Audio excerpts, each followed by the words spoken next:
What's up, LEGO builders? Welcome back to Coconut Brick Studios for another UTAT update. This one is the biggest and most important one of the series because by the end of the video I want to be done with the tank. Maybe not in its final form, but at least have enough built so I can see what it's going to look like when completed, because I want this to be the last update before the finale showcase. I started this project back in October and it's been a really fun series, but I gotta wrap it up soon so I can get to other projects. Especially the giant Tri-Droid that will be battling this tank. So don't forget to execute order 66 on that like button and let's get building. In the last episode I was talking about how the front still seemed a little small and needed to be wider, so I beefed up the front panels and you can see they're much bigger now. All I did was add another 2x3 wedge plate to the top, which makes the panel both taller and wider, giving it more height and making the front look more snowplowish just like the actual tank. The reason I need more height is because this front part of the roof is raised up higher than the back of the tank, and the front panels connect onto that raised part, so I need them to be higher up so I would have enough room to stick these angled panels on the side sloping up to the top.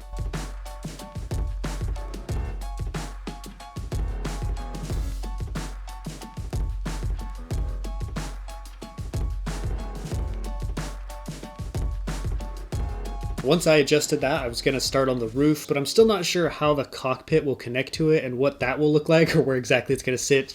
So I decided that was more important and I switched gears to build it. Unfortunately, I wasn't able to assemble it on camera because it took so long to design.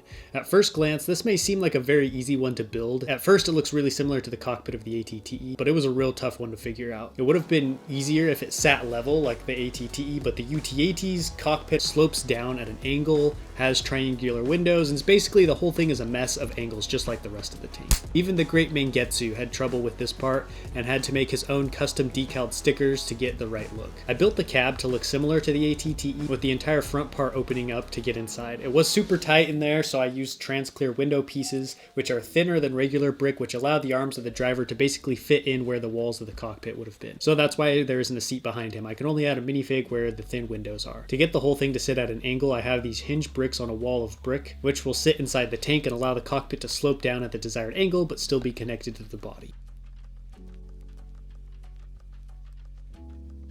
I also need to design the final cannon. This is the most detailed one, and it was kind of hard to see what the main housing looked like, so I designed this one with studs on the front and sides to allow me to connect things to it. The barrel on this cannon is extra thick and has a lot going on up near the housing, so I'm using some Lego tires to make it look more robust and detailed. I didn't want this part to be too smooth either, so the tire treads help make it look more detailed. I also added a small gear to represent this little part of the barrel. I love when building and I find a piece like this that just fits into what I'm doing so well and captures a very specific detail or feature of what I'm building. The rest of the barrel is pretty standard. On the sides of the gun there's a dish and some vent looking things, so I made sure to include those, and on the top of the gun we have what I'm guessing is just some armored plating. I also built a base that can rotate and raise and lower the gun, but when I went to install it on the tank I realized the turntable is too big and covers part of the removable portion of the roof, so I had to swap in a smaller one. That way I can take the roof off without needing to remove the gun as well.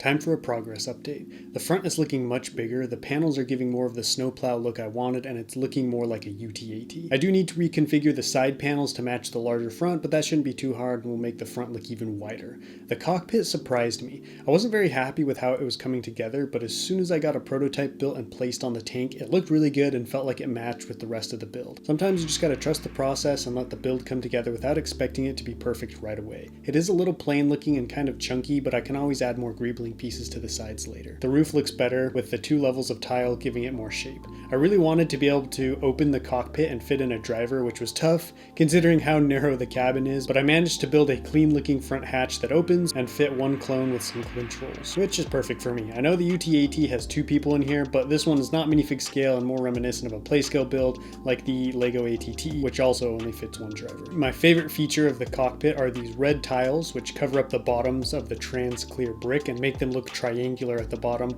just like the side windows on the UTAT. Shout out to Tony Hardy and Mangetsu for that idea. I'm happy to have the final cannon built and on the tank. This one was the biggest and most detailed of the 3, it was also the most fun to build. I'm proud of my tire technique, which really makes the barrel look more robust, and the treads on them give the barrel more texture. I tried to add as many features of the cannon as I could, like these side dishes, vents, and armored plating on top. But the weirdest feature I knew I needed to include was how far forward the gun housing sits on its base. Normally, you would think a gun would be more centered on top, but for whatever reason, the part that raises, lowers, and rotates the gun is at the back. But I mean, it's the UT-80, the strangest tank in the Republic Army, so what did we expect? Now that I know how the cockpit connects to the tank, I can design the rest of the front and fill in this big empty hole with some armor. I'm going to start by building the main flat section. This portion of the roof looks pretty simple, besides the fact that it needs to be raised up above everything else. It has the same dark bluish grayish strip running up from the back of the tank, as well as some vents and other detailing, which shouldn't be too hard. I'm just going to use the same design that I did on the back half of the tank, using those little 1x2 grills to create that textured look. This is my first attempt at designing and building a custom Star Wars tank, and I've enjoyed the process quite a bit. Let me know in the comments which large Republic or CIS vehicle you'd like to see me build next. I would like to tackle a Trade Federation MTT someday, but Brick Vault has a really cool model that I might just build instead. Since I think it's not so much that I want to design and build one, but I really just want a cool one for my collection in future mocks. I want to make sure this part of the roof is just as smooth as the rest of the tank, so anywhere that doesn't have greebling will be tiled off.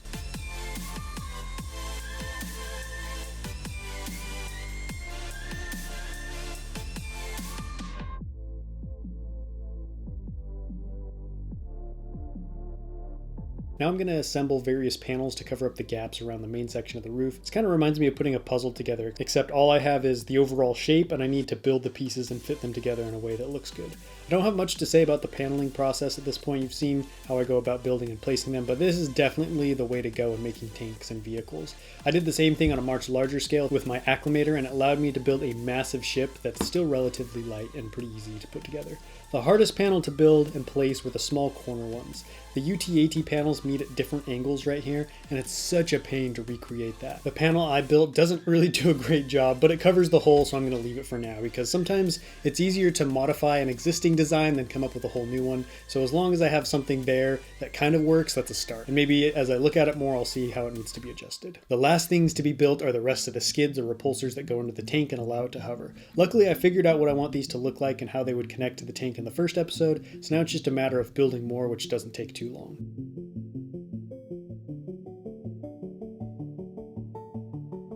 We finally get to see the finished UT-80. Well, mostly finished. There are still some things to adjust and add, but this is basically what it's going to look like, and I am super happy with it. The front is finally where I want it to be, and there are some weird angles and little gaps in the roof area, but I don't think they look bad, and pretty much every other UT-80 design I've looked at has had some gaps somewhere. This tank just has way too many weird shapes and angles to it. The most important things to me are, as soon as you look at it, you think UT-80, and there's no major flaw or bad technique that jumps out at you. I'm also really happy with the proportions of the tank.